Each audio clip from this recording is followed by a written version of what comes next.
Hey y'all, welcome back to the channel. Welcome back.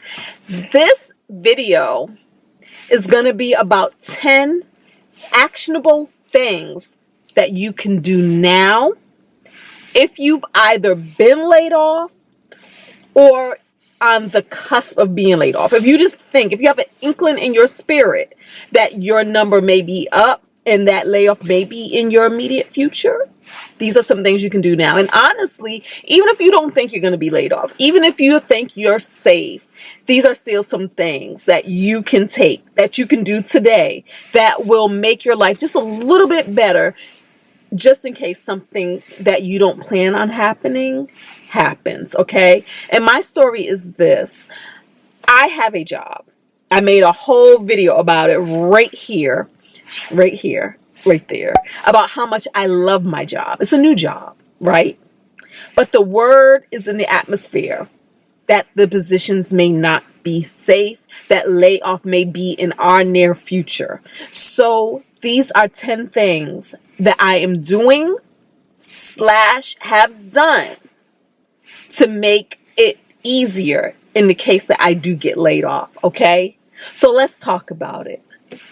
The first thing you can do is breathe. That is it.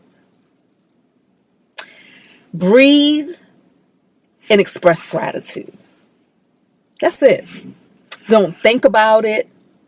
Don't dwell on it. Just stop. Be present in your body right here, right now. And write down, let's go with 10. 10 things that you are grateful for. Right here, right now, even in these trying times. That's step one, thing one. The next thing I want you to do, the next thing that I am doing, is reimagine your life. This is your time to do that. It is your time to reimagine things, okay? There's so many ways we can go with this. We can either reimagine our lives in the job, your dream job. What's your dream job? Even if your dream job is similar to what you've already had or have been let go from, how could that job have been better? Write down your wish list, your dreams, the things that would make you happy, the things that make you smile. Because right now, what we're doing, we're not facing reality just yet. We have time. No need to face reality. Right now, we are going to daydream. We are going to dive in the delicious ocean of our imagination and write out, because nothing else depends on it. What is your dream job? Or, if you're like me, what's your dream existence? For me, I started thinking about what are the things that I really love to do. If I didn't have to work, if money wasn't a thing, what would I love to do? What would I love to do? And for me, it's travel. So I just started sitting there and thinking about what would my dream existence be? What would my dream life? What would be the next pleasurable thing that I could do in this time?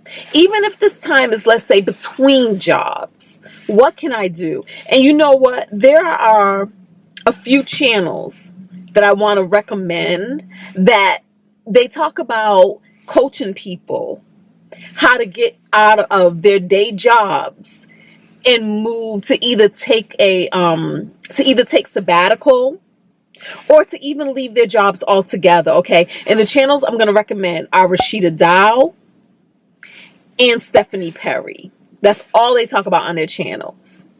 And they also have another channel called Exodus Summit, okay? Because it's all about the fact that we've been trained to think that we need 9 to 5s. And we do. We got bills, right? So we need 9 to 5s. But we've been trained to think that there's no other existence except an existence where we have a day job. But now is your time to actually reimagine your life. What if you didn't need a traditional day job? How would that look? What are some ideas of some things that you've always wanted to do that now maybe the universe, God, is giving you permission to take the time right now when you don't have all these other responsibilities and do them? What are those things? Write some of those things down. Okay? Like I said, for me, it's all about travel. And again, I invite you to check out those channels where there's going to be lots of inspiration, lots of testimonies of women, of people who have went before you and actually made a life happen when they didn't even see a way. Because we all have the story of, I can't leave my day job. I need my day job.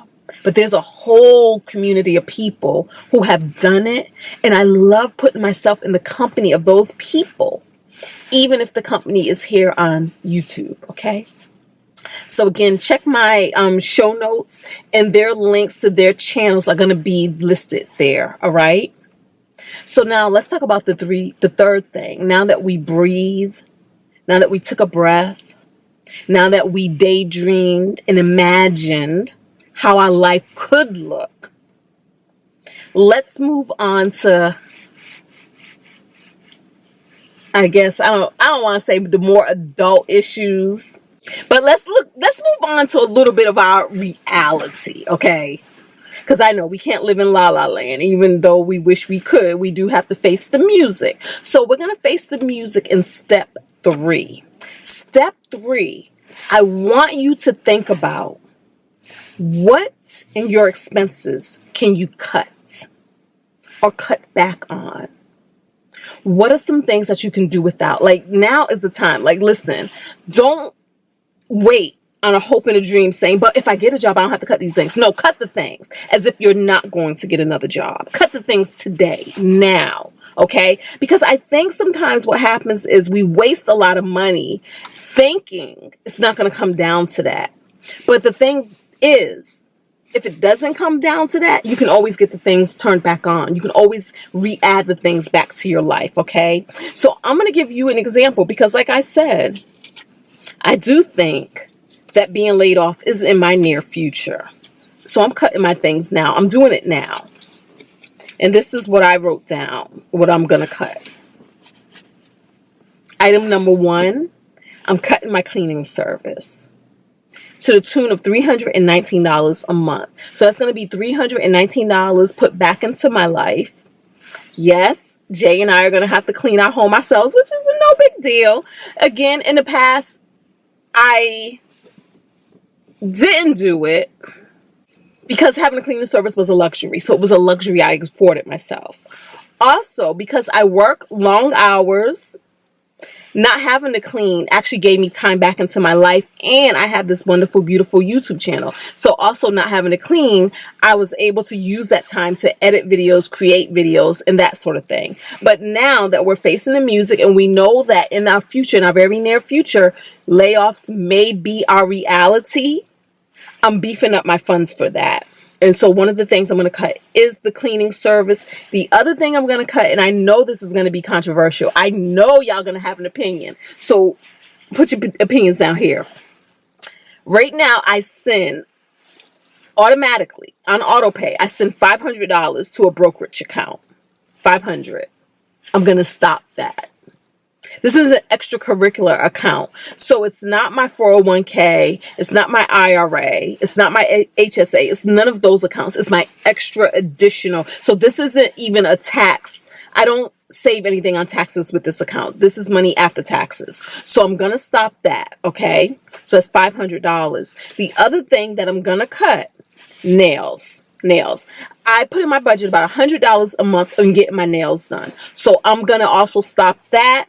And what I'm going to do is, after this set grows out, this is powder dip nails. After this grows out, I'm just going to get regular manicures, like clear polish. Keep it real simple, real basic, low nails, low maintenance. That's what I'm going to do. So that's going to give me $919 back in my life that I'm not going to be spending on bills, okay?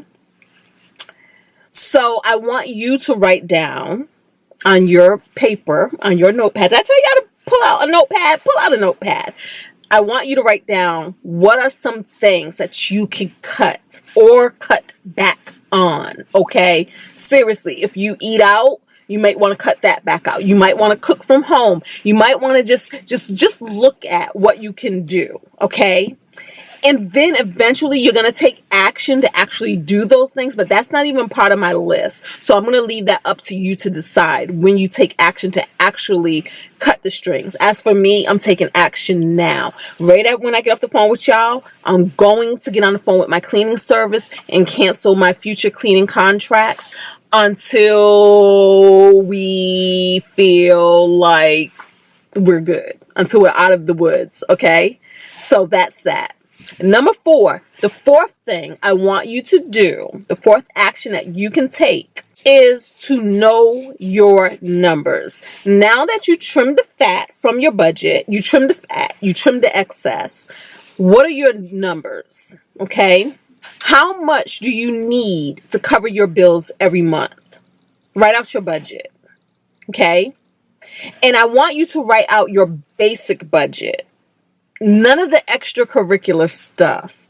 Now that you either been laid off or you're going to be laid off in the near future, I want you to write out your budget in the form of, if you have debt, your minimum payments, okay? I know a lot of us are in journeys where we're trying to get rid of debt, but now may not be the time to send extra to debt just yet. But if you can, write that in a separate line item. So I want you to write your minimum payments as one line item. And then if you feel that you have extra, like if you say, well, you know what, I still have a job now, or I have income that comes in, I can afford to send an extra $50 or extra $100. I want you to write that in a separate line item. Label it like extra credit card payment or extra car payment or extra, whatever the extra is, write that separately. Know your numbers. So once you have your budget, add up all of your numbers. What does that equal? This is what your expenses are every single month, okay? And so for me, I did that. Let me pull up my little sticky note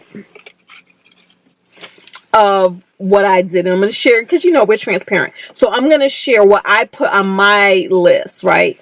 1, my mortgage. My mortgage is $1,536. 2, HOA. HOA is $111. 3, the gas bill is $190. And this is a rough estimate because a lot of times it's lower, but I just put my maximums, right? So electricity, I put $190 as well. And usually when one's higher, the other one is lower. But again, we're just going to go ahead with the most exaggerated example, and that would be an exaggerated bill for me. So $190. Cell phone for me will be $200. That's for me, and 2 other people are on my plan, as well as the phone that I'm working to pay off. So that's $200 for the cell phone bill. Internet, $85. Insurance for my car, for my house, and somebody else's insurance that I pay, I'm going to go ahead and just keep that on my as part of my responsibility. That's going to be $444. Subscription services, I'm not going to cut the subscription services, even though very well they could be cut, right? They could be cut. These are not necessary. But my subscription services come to $43. I'm just going to keep that in there. If times get real hard, real pressing, we could cut that. But right now I'm keeping it. I'm also keeping the grooming, right? So I already said I'm cutting nails. However, I am going to keep lashes. Why? Because y'all, we got to show up to y'all on this camera. And I like how I show up with my lashes. So we're going to keep that. And then I'm also putting a little pattern to save up for when I do need my hair done. I don't get my hair done every month, but when I do get it done, there's going to be a cushion in here so that there will be money for hair. And so that's going to be $245, okay? And then I have food and incidentals. I'm going to set aside $500 for food and incidentals. And I know that these are realistic numbers because I've been doing my budget for eons, and actually I usually can do $300 a month in food, right? But we got a man, so it's crept up a little bit, and we actually do more than that. But he takes care of those things as well. So when I add these things up, it came to $3,544. And then, like I said, I have a man who pays half of the bills. And these bills aren't his bills. These are just the bills that I wrote down right here. But his half will come to $1,774. And that doesn't count food or other incidentals. That's just for the basics, okay? So this leaves me with $1,770 that I'm responsible for, okay? And so part of your knowing your numbers is, so once you realize how much every single month are you responsible for paying, again, me, $1,770. What I want you to do after that is say, do you have any savings? Do you have any cash savings? If you do, how much? Write that number down. Okay? Then I want you to take the number that you have for savings and divide it by your living expenses. So for me, that'd be $1,770. How many months does that get you? If anything at all, right? So when I do this exercise, I have approximately, this is crazy, this is ridiculous, because when I did this before, and I know we've talked about this on my channel before, and I said I have 5 years of living expenses saved up. But when I did this exercise the first time, I did not take into consideration my partner's contributions to the bills. I didn't take that into consideration. I just did it as if I had, like it was all on me, right? So now this go around, I'm taking his money into consideration. And so when I look at the $1,770, and then I do that exercise of taking what I have liquid in cash and dividing it, how much do I have? It's a lot. It's more than 5 years. I have more than 5 years of savings. Okay, so that right there makes me feel safe and secure when it comes to the possibility of being laid off. It's like, okay, girl, you can pay all of your bills for years, and that's not even necessary. So what I want you to do is look at, do you have 3 months? If you don't have 3 months, how much more do you need to reach that 3-month goal, especially if you still have employment? Okay? You're going to hit that. That's going to be your first milestone. Soon as you get your 3 months saved up, we're going to up the ante to 6 months. How much do you need to make that 6-month goal? Start working on it. If you have your 6 months, give me a year. How much do you need to have a year? And I'm going to say a year is pretty much, you're probably good with a year. Honestly, with what's going on in the world today, if you wanted a little more than that, I'm not mad at you, because we're living in unpredictable times, unprecedented times. We've never seen nothing like this before. And so uncommon times sometimes calls for uncommon actions. Okay.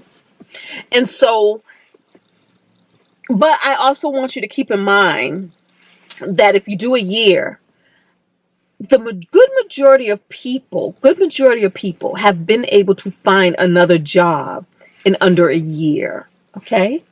So let that give you some peace of mind. All right. You don't have to be as dramatic. You know, half of my stuff is stress trauma. I'm responding to stress and duress and just trauma from the past, from my childhood and growing up, where y'all, things were really wild.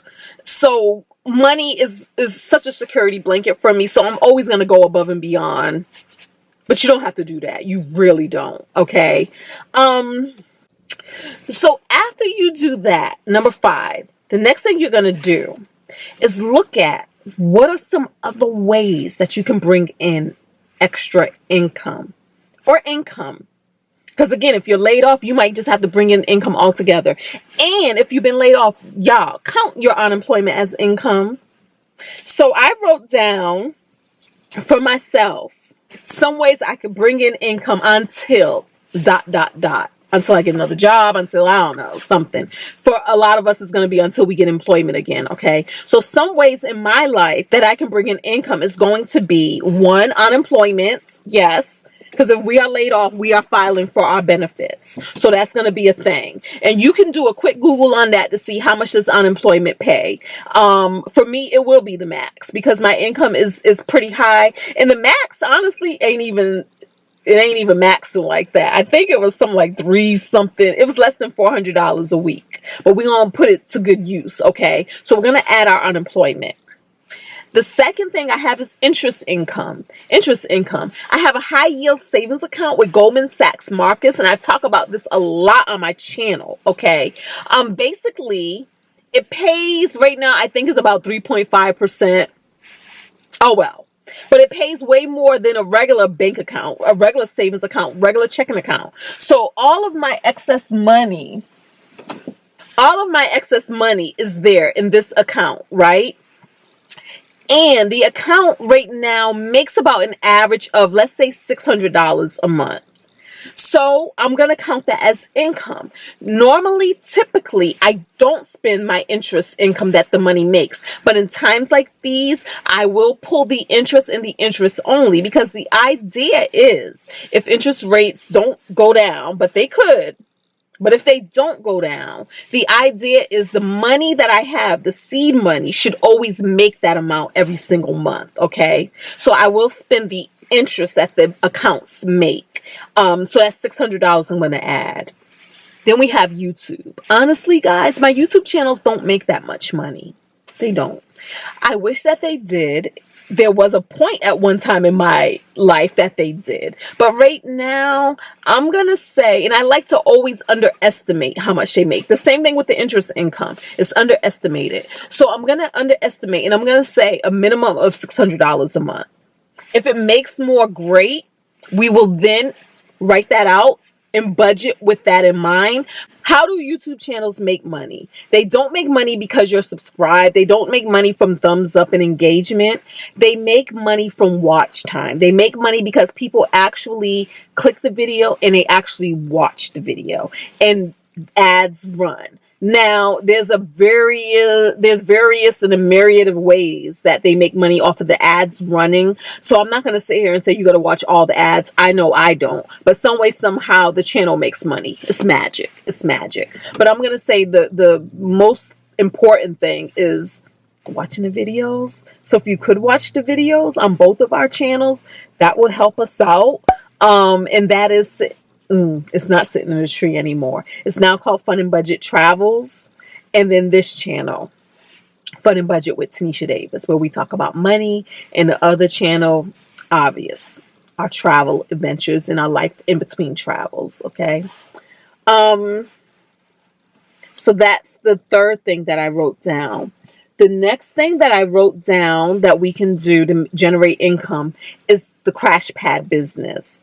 The crash pad business for us, renting out beds to pilots and flight attendants, could generate between $1,600 and $5,000 a month.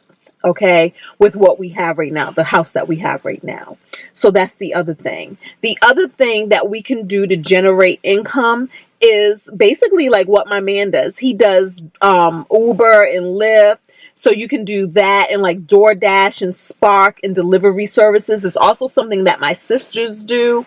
And there's a wonderful testimony there. I can't wait to share that with y'all, but I have to actually get with my sisters to record it. But there's a wonderful testimony there. So you can look at the gig economy, the gig networks, the gigs out there, and actually do that as well. To bring in income. Okay. So that's the next thing I want you to do. And then I want you to look at, remember, we already did our numbers, so we know what our expenses are. My expenses are $1,700. What did I say? It's $70. Is that my expenses? $1,770. Is there a way to look at all of these extra ways you can bring in money that can equal what your expenses are? You're going to have to piecemeal it. But that's going to be the fun part. And if you say, you know what, but my expenses are way too much, Is there a way that you can maybe cover pieces of your expenses? Let's say the electricity bill, I said $190. What can I do that can bring in $190 in the month? What can I do? Okay.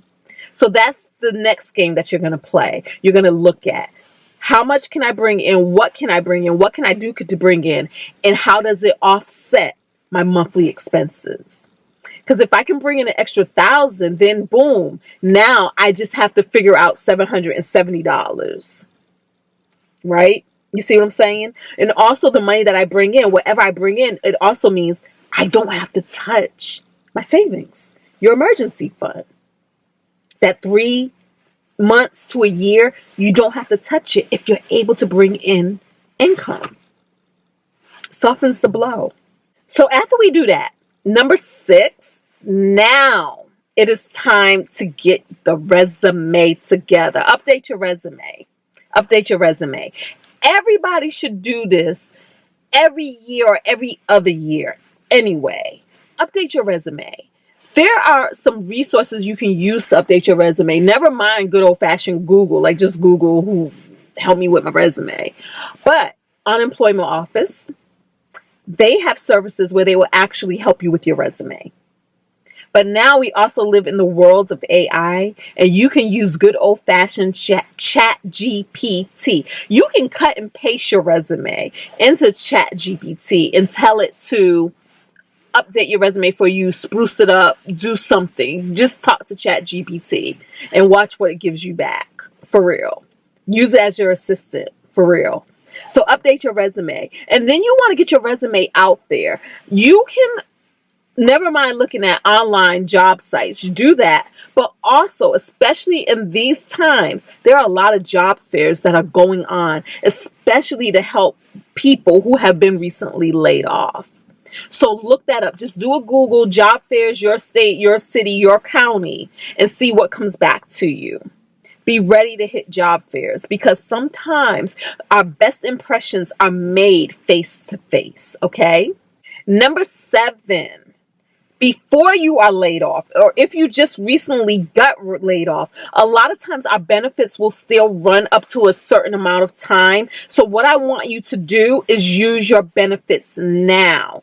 Go to the dentist, go get your eyes checked, go get your physicals. Whatever other things you can think of, use your benefits now while you still have them.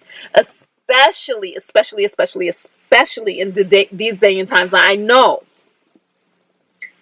when you lose a job, you can apply for benefits, right? You can apply for SNAP. You can apply for Medicare, Medicaid.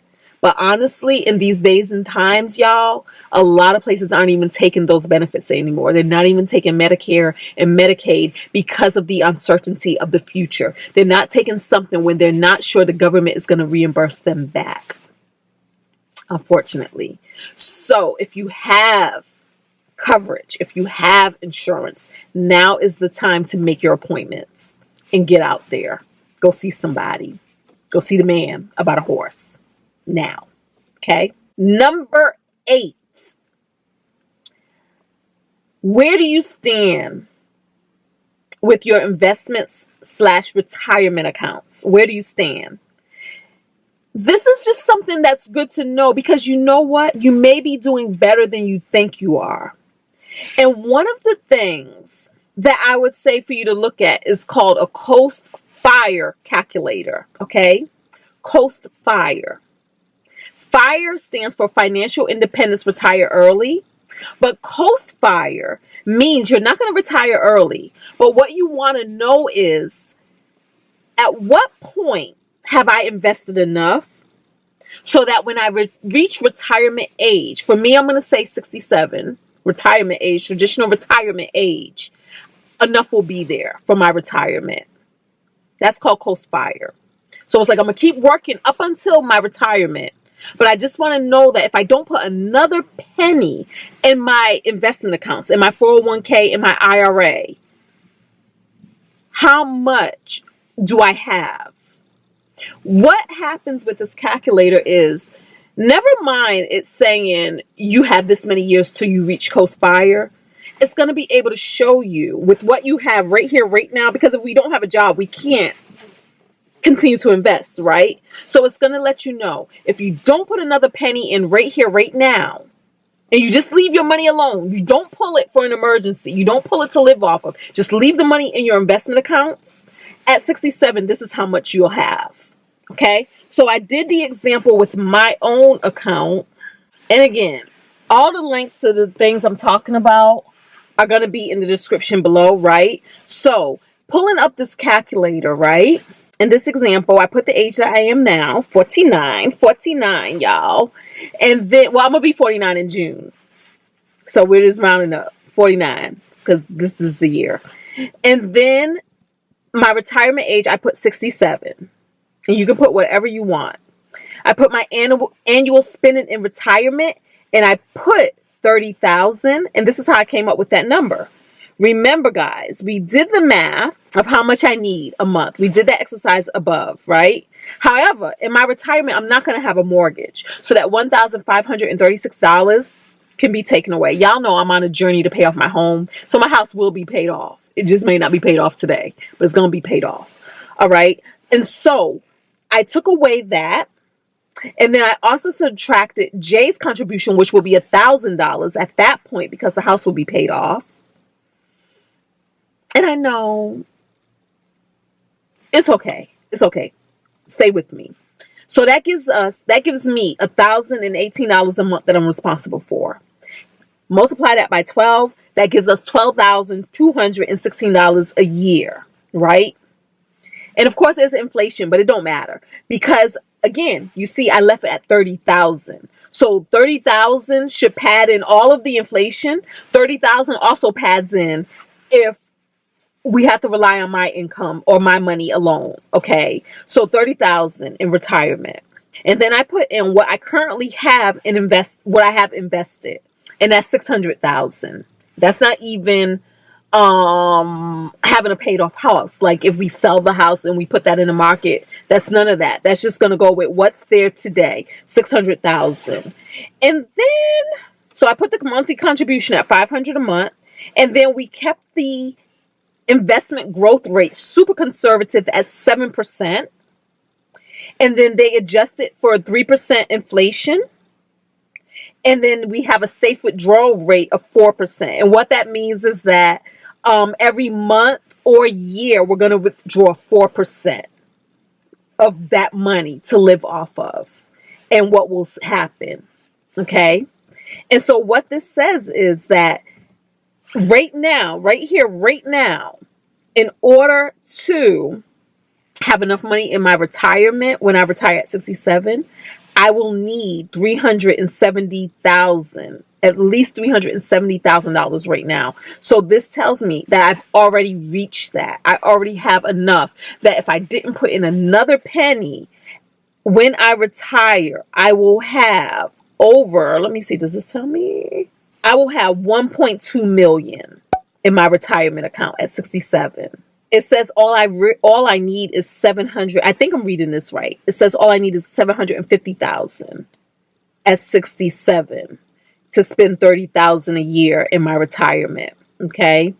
But with what I have, I'll have 1.2. So scroll down. Well, let me pull up this other example that I did. The other example I did was not putting any monthly contribution, zero. Just having the 600,000, only needing 30,000 a year to live off of, because again, we have the house asset that's going to pay for our overhead, for us, our rent or mortgage or whatever it is. We have the house asset that's paid for. So when we look at that, it shows you right there that, again, I've already reached fire, and that's how the numbers look. So if I didn't put another penny in, this is what we have. That first example, that gray line, because it's not even highlighting it, that gray line is what we actually have. So it will be closer to 1.4 million if I put in 500 a month. It will be closer to 1.4. If I don't put in anything, we have the 1.2 million. Okay? Now, scroll down some more. and what I played with, because 7% is a very conservative amount. So what I played with was, what if we had a 10% return on investment, 10%. What if it looked more like that? How would the numbers look? And basically it says all I would need is 221,000 invested. So this is what I want you to play with. I want you to play with this calculator, play with the numbers, play with, what if I had this amount? What if I'm able to put in this amount a month? What if I don't put in anything a month? What if I get a higher return on my investment than 7%? You know, so 10% says that if I don't even put in another penny, if I don't put in anything else and I get a 10% return, I will have over $2 million. Okay? So play with that. And I know a lot of you guys are younger than me. A lot of you are younger, so you have more time. That's going to benefit you. Okay?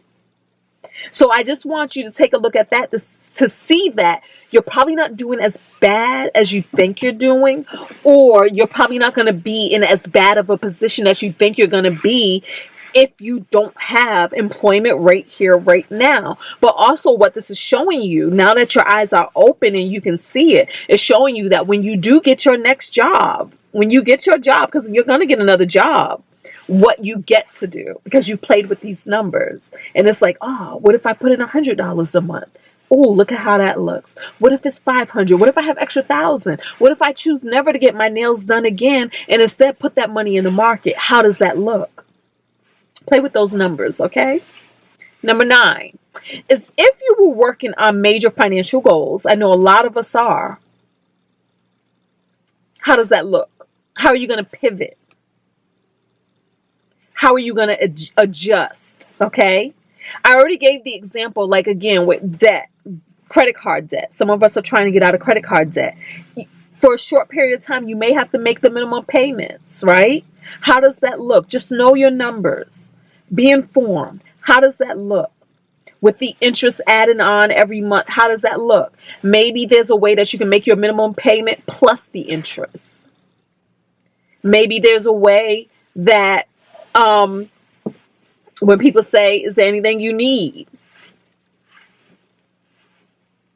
I'm just saying. They ask, you know? So just keep those things in mind. For me, I'm on a mortgage payoff journey. So how is that going to look for me? It's going to look like we ain't on a mortgage payoff journey just yet. We're going to have to pause that thing. We're going to have to make our minimum mortgage payment, right? And we may be able to do some extra things because, again, we're leading up to a layoff. I'm not laid off yet, so I do have income. So I may not be going as aggressive as I was going. Case in point, for example, last month I sent a $20,000 mortgage payment. $20,000 to the mortgage. We won't be doing that. We will not be doing that. Okay?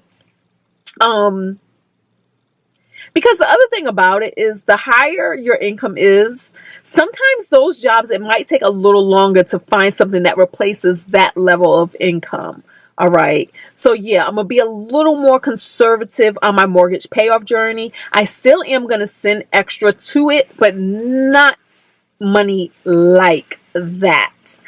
And it's okay. I'm at peace with that, because what I am going to do is, instead, I'm going to redirect and put that money, while I have it, as I have it, into my high yield savings account. Okay. And I'm going to let it sit there. I'm going to let it earn me interest that I can possibly live off of until.